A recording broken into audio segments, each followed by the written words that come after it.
राज्यातल्या अनेक भागांमध्ये हवामान विभागाकडून मुसळधार पावसाचा इशारा। पुढच्या 24 तासांमध्ये 6 जिल्ह्यांना हाय अलर्ट जारी। नागरिकांनाही सतर्कतेचा इशारा।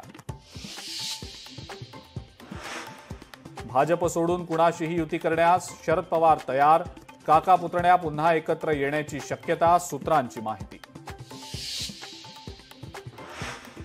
राज ठाकरेंबद्दल संशय निर्माण करण्यासाठी भाजपचा डाव। फडणवीस राज ठाकरे भेटीवर भास्कर जाधवांचं वक्तव्य। दोन भावांच्या एकत्र येण्यामुळे भाजप घाबरली, जाधवांचं वक्तव्य। अखेर बच्चू कडूंच्या उपोषणाला यश। मुख्यमंत्र्यांची कर्जमाफीबाबत मोठी घोषणा। कर्जमाफीसाठी तातडीनं समिती तयार केली जाणार, मुख्यमंत्र्यांचं बच्चू कडूंना आश्वासन। मुंबईतल्या कांदिवलीमध्ये भाजप पदाधिकाऱ्यांच्या 2 गटांमध्ये राडा। मंत्री आशिष शेलारांची गाडी निघत असतानाच 2 गट आपापसात भिडले।